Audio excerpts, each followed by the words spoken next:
Kia ora everyone, I'm here with CKB fighters, Coach Eugene, Dan Hooker, Israel Adesanya, and also All Blacks Adi Savea, Mark Telea, and Rieko Ioane. Today we're going to be asking these guys a few questions, a few quick fire questions, but we'll get deep and personal a bit later on. But before I start, welcome. We have world-class fighters, world-class rugby players, and also a world-class interviewer. So this is my debut, actually. We're just going to go quick fire. We'll start with you, Eugene. You can choose any musician, artist. Who are you going to see? Jimi Hendrix and Bob Marley, brother. Old school. Side note, do you know he's a DJ as well? What's his DJ name? DJ Throwback. Oh, if we're going just dead or alive, then Biggie. I'll go Akon. Akon? Ooh, next year. I'll go Tupac. Yo. The greatest, Michael Jackson. Yeah, I'll go Trevor Scott. I will go. Do you want to know who I'll go? Nah, okay. Next question. You guys have fought all over the world. You guys have played all over the world. Your best and favourite arena or playing field? Madison Square Garden, the home of fighting, the home of boxing. Yeah, it's a lot of tradition. You can't beat Madison Square Garden. I like Texas. I think I'm a cowboy at heart. I'm a Texan. I'm a Texan at heart. Texas. Yo, I'm Johannesburg, South Africa. Gangs place. Twickenham, yeah. Marvel Stadium, Melbourne. That'd be my favourite so far. Yeah, mine's just around the corner, Eden Park. Yeah. So yeah, that's always home. Yeah, the Garden, man. I'll change mine, Eden Park. It's too late. You can't do that. It's too late. Sorry, bro. Reeks, if you're fighting, you're in the UFC, what's your strength? What are you known for as a fighter? Is it your stand up, your ground game? My leg. Yeah. What is it, leg? Yeah, it's the link though.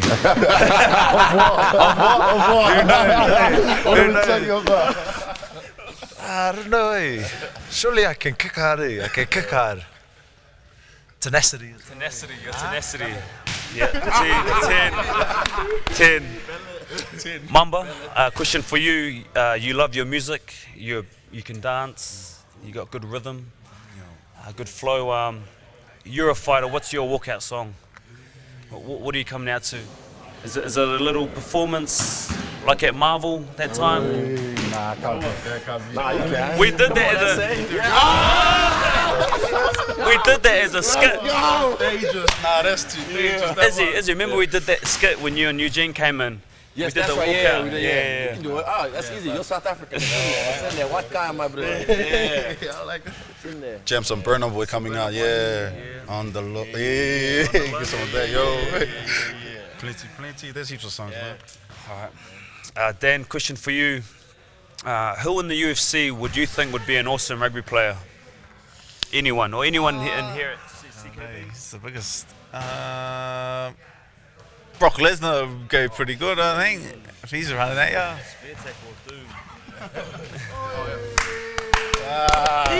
Here he is, the man. Made it.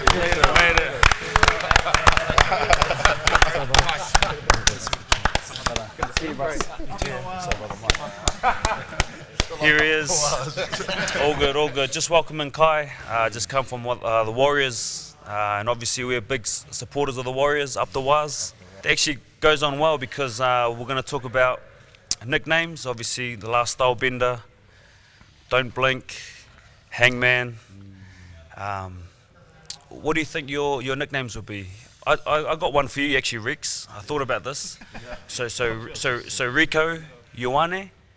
It could be like RKO Ioane. RKO. One for Adi, that's playing on the wrestling thing. Jeff Adi Savea. Off the top rope. Off the top rope. And because also he has a brother too. Oh, yeah. Matt and Jeff. One for Mark Telea, like Anderson Silva Volume 2. You know what? Okay. Or the Mamba. Or like Stylebender 2, it could be the Black Hang. It's an important part of a fighter. His persona. I have a few already. One with the losing history, and one hasn't even fought yet. But obviously, UFC 305 in Perth, August 18th, just over a month away. Kai, I just wanted to get a feel on the vibe of the camp. Obviously, a number of fighters fighting from CKB. What's the feel? What's the vibe? Kia ora, bro. Yeah, the vibe's been just, I think, a lot of, I guess, refreshment, being back in the setting, taking a bit of time off. So being back into it, very grateful to like wake up feeling sore, you know, that grind, being in the trenches, you miss that feeling. And, you know, looking right next to you when you got your teammates and your brothers preparing for the same date you're preparing for, it's a lot easier to get up. And the buy-in's there from everyone. Everyone knows what's expected, and it's contagious, you know. So everyone's got that that bad intention when they're inspiring. Obviously, the trust is there, so we're not going too far. But everyone knows what the job is, and that's the energy we're bringing into Perth. We're going and taking these guys' heads off and putting on a show for our people. That's what we're tapping into. There's this quote that I do before I fight. It's a karakia, and in one of the kupu in the karakia is e mau te mata he tuna, e ara te mata he tawa, and that means rest the eyes that hunt eels, awaken the eyes that hunt warriors. And that's what we're tapping into.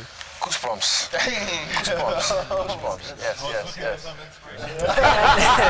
Got it. Just touching on that, Eugene, obviously it's not the first time many of your fighters have fought on the same card. Is there more or less pressure? How does that work as a coach? No, more pressure when there's more fighters. I mean, you're just trying to play the balancing act between them all, and the whole team is. But also, man, like 3 chances to win, there's also 3 chances to lose, unfortunately. So it's a very tough ask when you get multiple people on a card, because you want them all to win, obviously. And it doesn't always work out like that, and that's why it's a bit of a funny thing, you know, because quite often we get 2 guys winning and 1 guy losing. It's very difficult because you want to celebrate the 2 wins, but you know one of the bros lost. So a few times we've got the whole job done, and we've got 3 out of 3, 4 out of 4, whatever. But it's very hard to do. More often we haven't got that job done than we've got it done. So we're going for 3 from 3 this time. Hopefully we can all celebrate together. And from the times it hasn't worked out, what are the biggest learnings you think that you've taken out of that to get it right? Obviously your time throughout the night, how is it divided? How does it look? You're busy with each fighters and stuff. How does that look?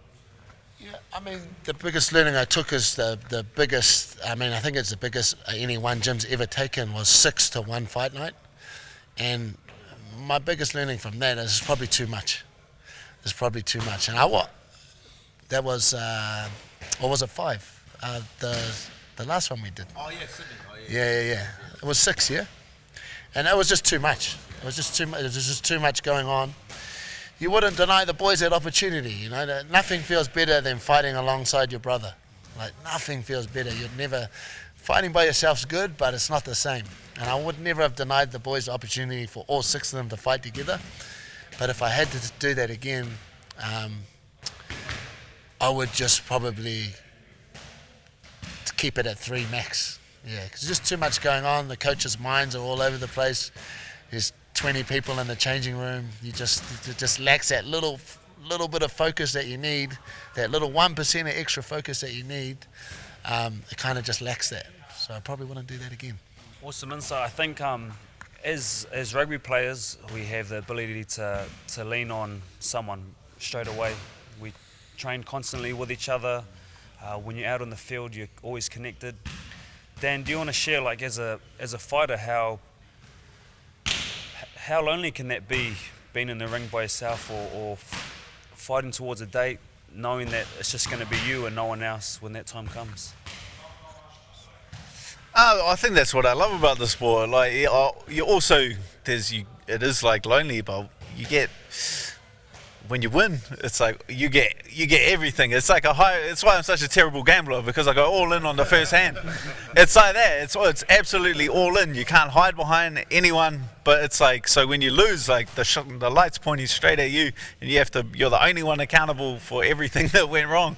But then when you win, it's like you get that light. You're the only one standing there on the podium with the trophy. So yeah, it's just a high risk game. You're just absolutely all in every hand. Izzy, as a fighter, you've seen different fighters, successful, not successful, and different personalities and characters.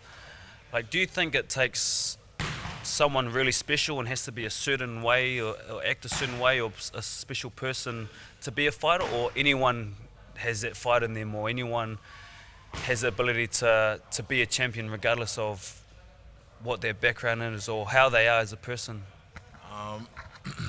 To be a fighter, I think we're all fighters initially. Everything we do, we're all constantly fighting, struggling. But to be a fighter in this sense, yeah, I think anyone can, but you just have to want to do it. And when people come and ask me, like, oh, I want to be a fighter, like kids will come up, I want to be in the UFC, I just tell them, bruh, you don't have to be in the UFC, but eventually if they want to, they'll get there. If they're stubborn enough, they'll get there. But I wouldn't advise it to everybody, like, oh, go be a fighter. Like, if my kids came up to me and they wanted to fight, of course I'd give them the opportunity, but I wouldn't say this is the first avenue if you want to pursue this as a career, because it gets lonely, but again, you do have people around you that can support you. But yeah, it's not for the faint-hearted. Like Dan said, when it's all on you, it's all on you. The highs, the lows, the everything. Stay in school. Stay at church. Stay at home. Get a real job. Nah, and look, precisely what Dan's saying. You have to be, in my opinion, you have to be a very special person to get through to a high level in fighting, because it's such a terrible sport. There's so much adversity you have to follow. It's not a well-established sport like some of the mainstream sports. There's nothing in it. Like most professional fighters, 99% of them, living on a floor and eating shit. Like that creates a very special person. So most fighters that get to a high level like these guys, they're very special people. They're very special people because they've been through a lot to get to where they are. One day it's not going to be like that. One day there's going to be a golden path to get there. But right now there's not. So most of the time, the guys that I encounter at the top level, they're very special people. Some snaps here. Get some snaps. Kai, this one's for you. Obviously, you've worked with the Warriors this year, and last year you were in Christchurch this morning. I don't normally recommend missing actual MMA training for Warrior training. It was a one-off. And also, you're in Christchurch doing some stuff with the Crusaders too. Like, how was that? How was that as a fighter? How is it working with a team organisation and in a different profession? Yeah, it's a massive eye-opener for me as a professional athlete, as stepping in as a coach, not being the center of attention, just providing as giving my service to the club or to the bigger picture. That's been awesome, and just seeing how you guys tackle a season. Being in a rugby season, you guys, it's like a fight every week for you guys. So how do you maintain injury preventions, the traveling, the sacrifice away from your guys' family? A lot of stuff I take away, just seeing how you guys tackle that, because that's, hats off to every professional rugby player that has to commit to a full season, because, we get, one or two fights, three fights if we're lucky a year, so we have like months to prepare for that. But you guys have a few days, and then you've got a quick turnaround, and then, it's massive. So just being in that setting, and just seeing how we can help, I guess, transfer what we learn from martial arts to a rugby setting. A lot of, stuff that translates, and a lot of gems that the boys pick up on. And it's not I'm not there teach them to how to play rugby because I don't have any of that background. I'm just here to do my job, and that's to get them better for, I guess, tackling or being a bit better efficiency in their process, and then also the mindset of fighting, which is to hold on to that hope of winning. You never want to let go. Whatever's happened in the first round or the first half, let it go because it doesn't matter. Second half, you come in refreshed, and you don't attach yourself to stuff that's already happened. You look to the future, the present, what you can control right now, and that's the kind of mindset we tap into, I guess, from martial arts to rugby. So pretty cool that there's so many synergies there. And the cool thing about it, a few magic words here.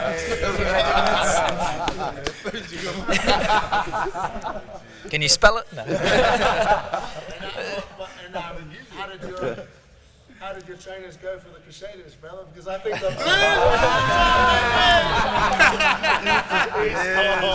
Hey, it was.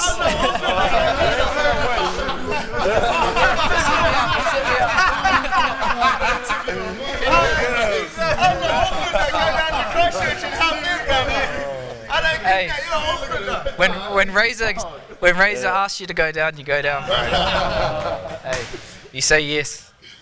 Mamba, for you, obviously played England at Forsyth Bar last week. How's the preparation going for England for tomorrow's game?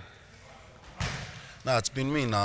This week the boys travelled well to get back into Auckland and they connected up with families and stuff like that. I guess for us boys that stay in Auckland, seeing family is important.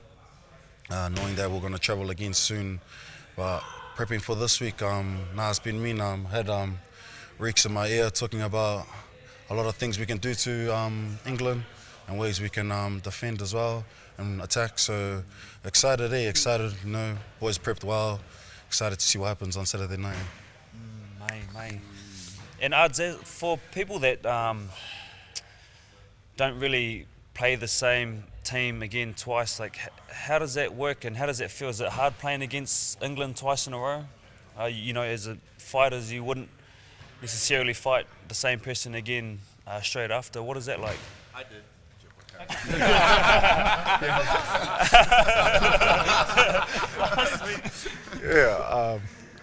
probably doesn't get easier. Like we're trying to get better. We see stuff that we can exploit and take advantage of, but on the same side, they're doing the same thing. So for us, I think we're just kind of worried about ourselves and nail our stuff done and get things sussed.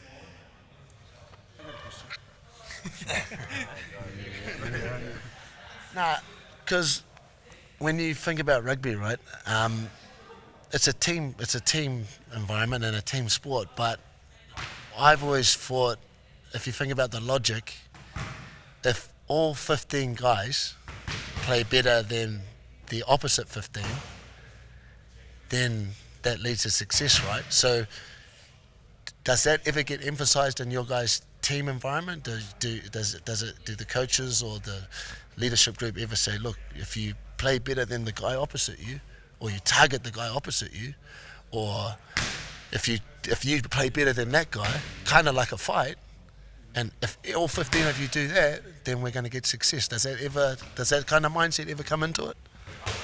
I think sort of what you're talking about, it's more that's like a player-driven mindset as opposed to something maybe that the coaches will try and coach towards us. I know every week Mamba's thinking when he goes out there, whoever the winger is, I'm going to be better than you today. And I'm sure everyone is thinking that, but it's not really, it's not how you explained it. The coaches don't drive that individual performance within the team. But it's something that we're thinking. But there's always big matchups. You have Artie, for an example, playing 8. He always looks at the opposition number 8, and it's definitely a thing as a 10. I'm looking at whoever the other 10 is. I'm like, I'm going to be better than him today, or I want to play better than him. But it's not, as Rick said, it's not driven because it's a team sport. But